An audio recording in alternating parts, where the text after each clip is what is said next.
Welcome to Ask the Expert, an award-winning daily series from 8:30 a.m. to 9 a.m. to help small businesses. If you have any questions this morning, be sure to ask them in the comments of the live feed. If you do need any more advice, join the official Intuit QuickBooks SMB community group on Facebook, where accountants and business experts are on hand 24/7. During the live session today, as always, we'll be running a poll, so please do engage with this and I'll reveal the result at the end. So welcome to today's Ask the Expert. I'm Jenna and I have the pleasure of taking you through the next half an hour, talking all things showing up authentically when we communicate. Now, I run a coaching and training business called the IAM Hub, which is focused on helping you to communicate with more confidence and impact. I mainly work with a range of different businesses, primarily small to medium businesses, as well as entrepreneurs as a pitch coach. And it's my background in broadcast journalism where I always say that I pinpoint this passion that I've got for public speaking. For me, there should never be enough of a fear or nerves to not speak up and use your voice. Being able to speak up with confidence and impact in front of others is such a key skill to enhance your career and your business. So that's what I do. I help you to find your voice and maximize it and really reap those career and business benefits that come with it. But today, it's all about talking about authenticity. And this is a topic that I've been talking about a lot more recently. And it's something that I'm quite passionate about getting across because it's an area, especially when I work one-to-one with clients, it's an area that really helps them to find their authentic voice when they communicate with others. And the first area I want to touch on is our mindset. And I've spoken about this a lot in my workshops and also other sessions that I run online, because our mindset is responsible for so much of how we show up to audiences in front of others.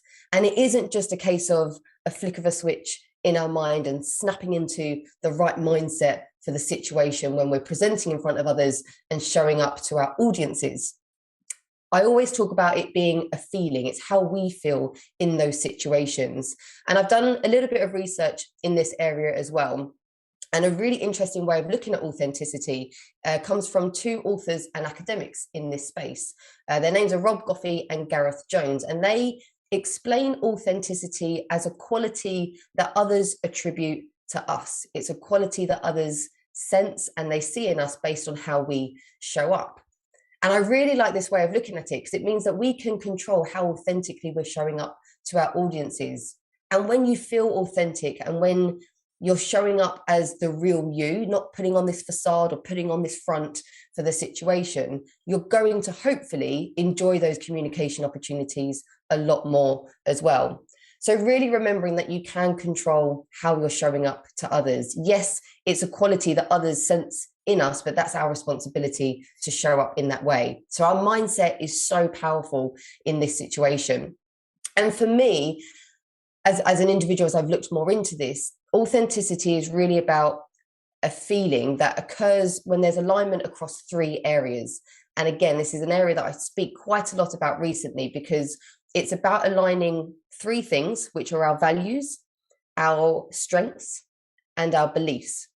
And I'm just going to scratch the surface on each of these areas before we jump into questions today, because these might be areas that you've explored quite a lot, but sometimes it's really beneficial to reflect on these things. So our values are very much things that guide us. They're almost our guiding principles in life. And you might think, yes, I know exactly what my values are.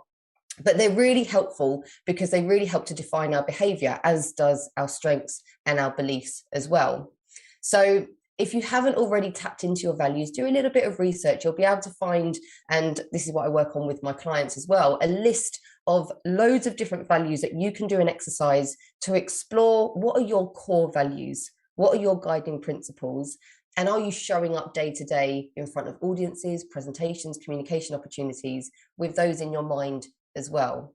So it gets a little bit deep when you look at values. So we're only scratching the surface, and it's just a thought to take away from today's talk as well. And the next area are our strengths. And I've kind of decided to call something the sweet spot of strength. So when you find your sweet spot, you'll know it because you're tapping into three different areas: what you enjoy doing, what you're good at, and what you've got experience in. So if you imagine those three areas maybe on a triangle, and they're all pointing into this sweet spot in the middle.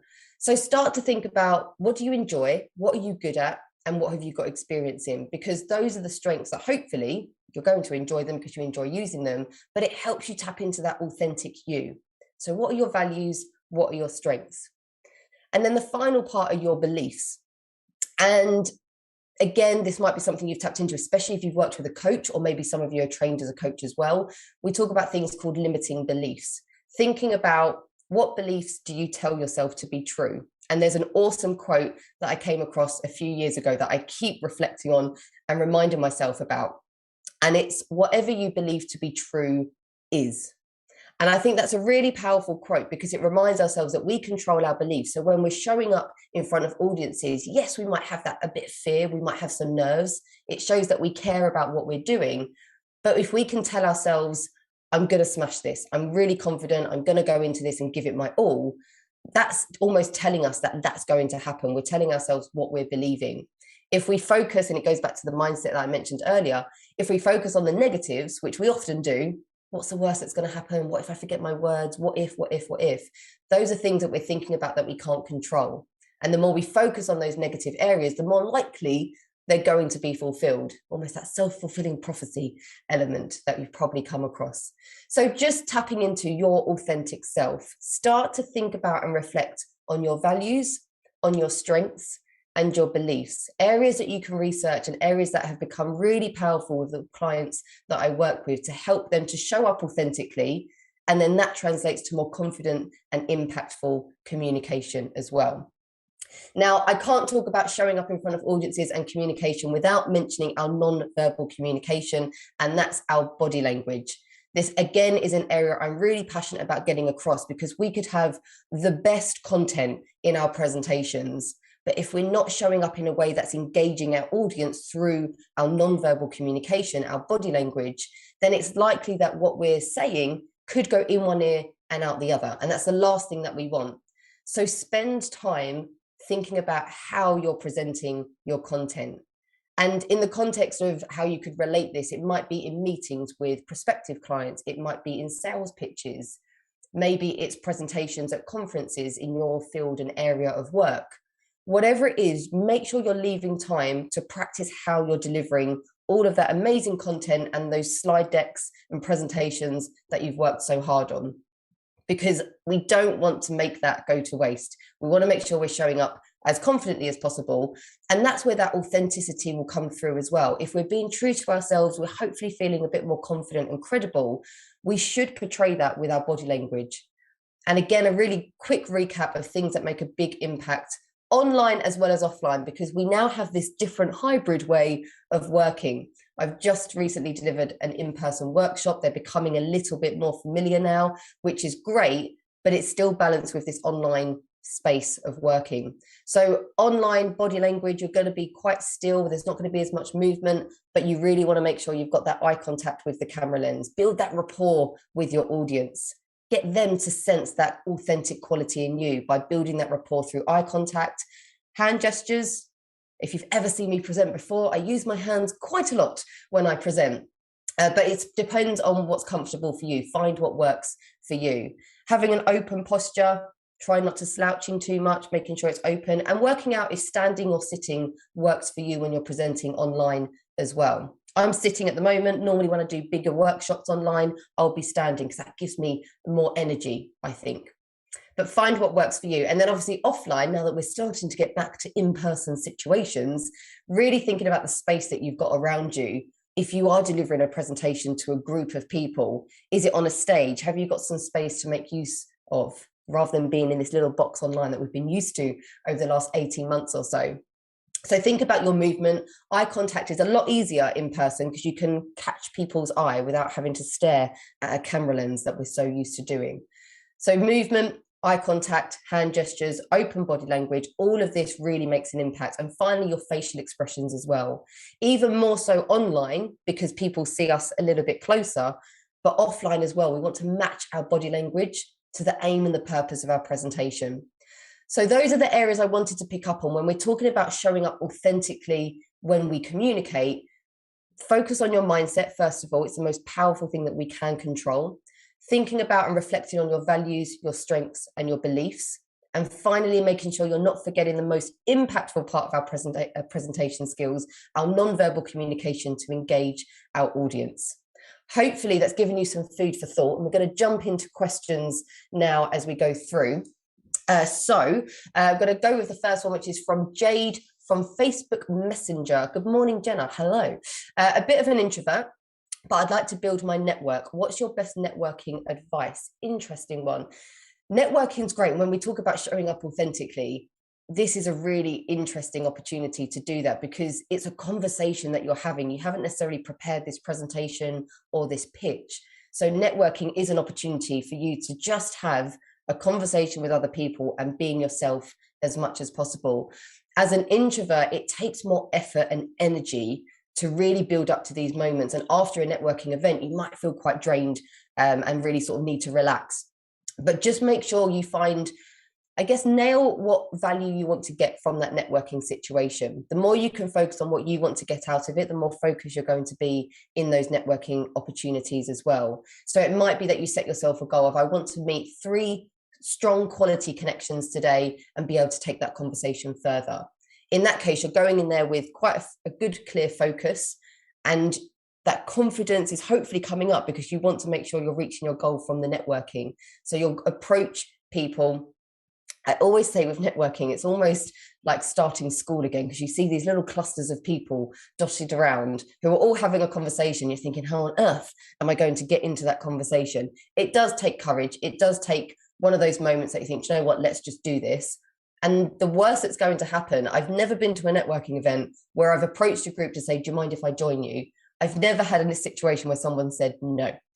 So use that to your advantage. It's very unlikely. It just takes your a brave approach and your proactive approach to give those conversations a go and start those conversations as well.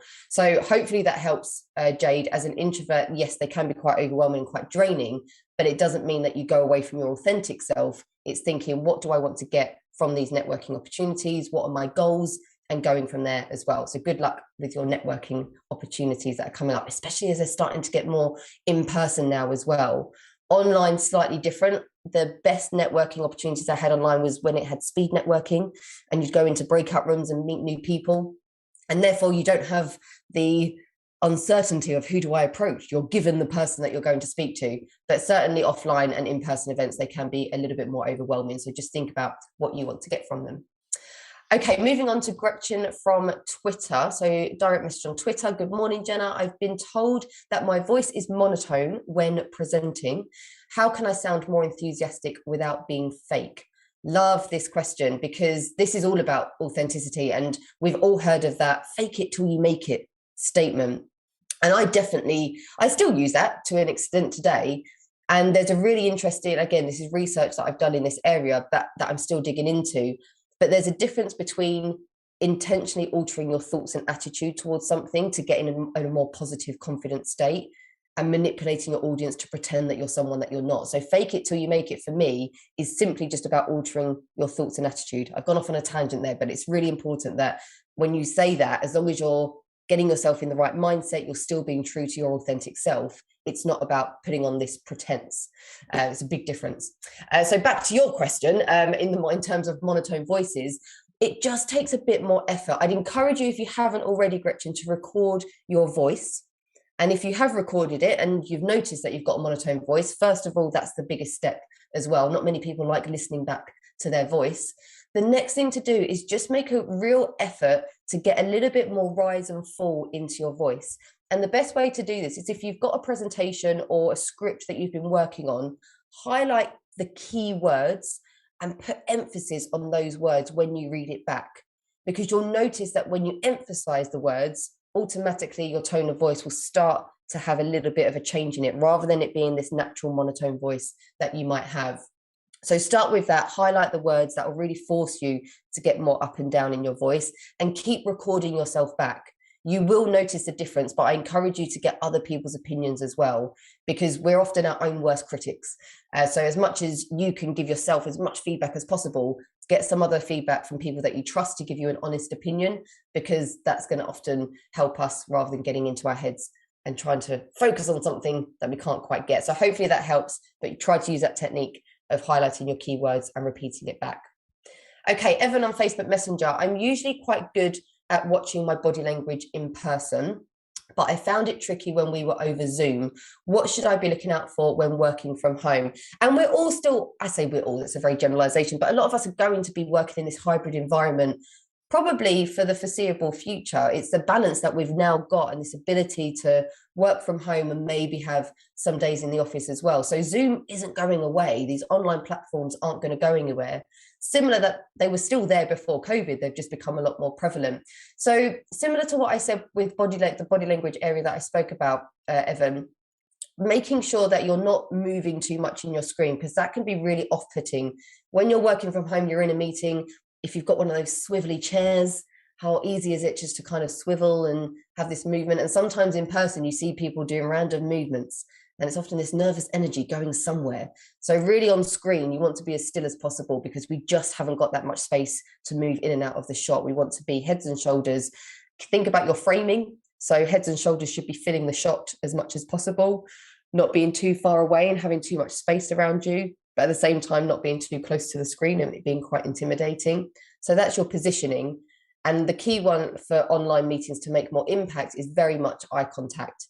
This is something to really still put into practice. I still find it quite difficult looking at the camera lens, not at the people that you're actually meeting who are faces on a screen below.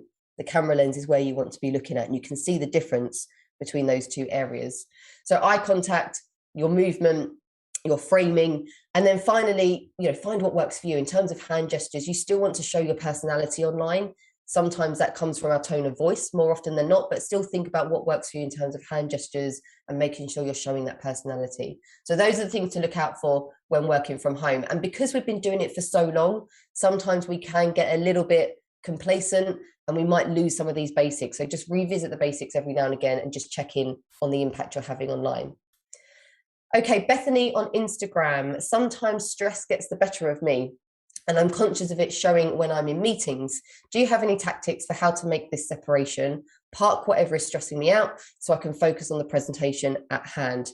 Absolutely. And it depends if the stress is coming from the presentation or if the stress is coming from something completely different to the presentation. And if it's the latter, if it's something that's stressing you out that's not to do with the presentation, then really make sure you're taking the time to reflect before that presentation happens. Write down whatever you need to write down. If it's something that's stressing you that you need to remember or you need to think about that's not to do with the presentation, make a note of it, record, maybe do a voice note. I love a voice note nowadays that I can listen back to remind myself, what was I thinking before the presentation? What do I need to remember? What is it that's stressing me out? And get it out of your head and onto paper or onto a voice note, that you know that you're still going to remember things and you can still revisit it afterwards. Sometimes, and it goes back to that mindset that I was talking about earlier, it can be so easy just to get caught up and our thoughts go round and round. Get it out of your head onto paper or out in the open, and that'll hopefully make you feel a little bit better about it. If the stress is to do with the presentation, then that's slightly different. That's working on focusing on getting in as much of a positive mindset as possible and really practicing your presentation. So it's not the first time that you've practiced the presentation is the actual day itself in front of the audience that you've got. You've done it beforehand as well. So putting that into practice, making sure that, yes, you know your presentation, you've got your script ready or you've got your bullet points, but you've actually almost told yourself, I've practiced this already, I've got this, and whatever works for you to get into that positive mindset. Thinking about, for me, it's exercise. If I go for a run, I can clear my head, I get quite energized. For other people, it might be meditation, getting in a calm state of mind. For others, it might be having a chat with a friend just to forget about the presentation for a while. Again, it's very different for each individual, but find what works for you. Hopefully that helps, as I said, depending on where that stress is coming from, and try not to show it in meetings. So try to get it out of your head so you're not thinking about it in the meeting. If it's to do with the presentation, it's all about your preparation and your mindset going into that as well. Hannah on Facebook Messenger, you talked about using your own values to help guide you when you're talking, but what if we're not able to articulate these ourselves? How do we figure out and prioritize our values? What a question. Multiple layers to that question as well. So your values, and it's not something that I'm saying you turn up and say, hi everyone, I'm Jenna and these are my values. I'm hoping you can see these in my presentations. It's very much for you. They're guiding principles for you to show up not only for presentations. I use it with clients when we're talking about communication opportunities because it really helps find their real voice and show up as authentically them as possible. But it's day to day as well. So it's thinking about what those values are, they're guiding you, and every day you're kind of weaving them in to your actions as well. So it's not about necessarily outright talking to your audience and telling them what they are. It's about you knowing that you're showing up authentically because you've reflected on what your values are, similar to your strengths, your beliefs, you've reminded yourself of these things, and you're portraying them through your communication. It's not outright saying this is what it is, but you know that you're being true to your values. So, and it does take a little bit of practice and reflection, because if it's an area that you haven't touched on, it can be quite a deep area to go into. But if you can do some exercises, there are plenty available online. As I say, I've got my own that I work with my clients on, but it is really handy and it's really helpful to have that self-awareness. And especially when you're showing up to audiences, it helps with your audience sensing that authentic quality in you. So hopefully that helps. It's not outright articulating it. It's about you feeling authentic coming up in front of your audiences. Moving on to Henry on Twitter. I think it's important to reflect after giving any kind of talk, absolutely. But I don't think we always do this in a constructive way. Any tips for reviewing what key learnings should we be looking out for? Reflection's so key after a talk, but absolutely agree with you. It's not always constructive. It almost relates to what I said. We're our own worst critics a lot of the time. So when we are thinking about reviewing our talk, reflecting on it, how did it go? I always make sure I tap into some key areas. I focus on what went well, first of all. So I'm already thinking what went well. I don't want to focus on the negative first. I want to focus on what can I learn from this that was good, that I should repeat, that I think had an impact on my audience. And then it's not thinking about what went badly. It's changing it to think, what can I do better next time? So if I was to do this talk again, what would I change? What do I need to do better? Maybe it's around, okay, I need to prepare a little bit more in this area. I wasn't as rusty, or I was a bit rusty on that side of things and I forgot what I was going to say. Maybe it's around the rapport with your audience, maybe the introduction, you want to be stronger. Always think about those two areas. What went well and what can I learn from it? Otherwise, we dig into, oh, that was really bad, that was really bad, that was really bad. And we go into this destructive feedback mode. And also, I absolutely encourage getting other people's feedback as well. Again, this is quite difficult because sometimes you need to take people's feedback with a bit of a pinch of salt, because sometimes it's a personal preference and it's not as constructive as we want it to be. But if you know there's someone that's watching your talk that will give you some honest feedback, or you're open to their feedback, then encourage that as well, because they might pick up on things that you didn't. It's very different how we perceive a talk compared to our audience members. They might get something from our talk that we didn't realize, and we want to know that as well. So try not to get down that rabbit hole of, oh my goodness, if you think it went badly, just focusing on the bad things. Ask yourself first what went well and what could you improve for next time. That's the key thing. And again, the key learnings will depend on what comes from your own feedback, from other feedback as well. There's never a really bad talk or presentation. There's always something you can learn from every presentation or communication opportunity that you do, always. It's never always very bad. It's never always perfect. I don't think there's any such thing as perfect. We can get close, but there's always something to learn. So bear that in mind as well, Henry. But really great point on reflecting. I think that's a good reminder for all of us to do that after every talk. May on Instagram, I always try to be as authentically me as I can when working with others. However, I've had feedback in the past that perhaps I overshare or get too friendly with potential clients, and this could put off some potential business. How do I curb these elements while still being me? Oh, that's a really interesting one. I think that's one that a lot of people and a lot of us can relate to as well. What I'm taking from that is that your natural personality is to be quite friendly with your clients. The oversharing part is what I would focus on in terms of trying to rein that back a little bit and check in with yourself if you feel that, okay, maybe I'm oversharing a bit, I'm overpowering this conversation. If you feel that you're overpowering, you're being the one talking too much or sort of taken on the conversation more than your client. It's just a moment to be aware of, and maybe try and rein it in and use that opportunity to ask your client a question. It's a challenge between finding that balance of being ourselves, but also making sure we're being professional, but allowing our clients to see our potential as their sort of business that they want to work with as well. And when you work with clients, you want to make sure that they're doing most of the talking. It's like when you interview someone. As an interviewer, we shouldn't be overpowering that conversation. We should be asking some great questions and finding out more about the interviewee. As a business, whether it's a trainer, a coach, whatever kind of work that you're doing, May, we want to be asking some really great questions so our clients feel like we're really taking their points on board, we're listening to their needs, and we're going to be providing this great service for them. So there's that balance there. I wouldn't go too far away from, your authentic self, that friendly nature, because that's you. You don't want to lose your personality and that authenticity. It's the oversharing part that you want to just get that balance in check. Am I doing most of the talking, or is it my client, depending on what phase you're working with the client on? Hopefully that helps. It's just something to check in on and just be aware of.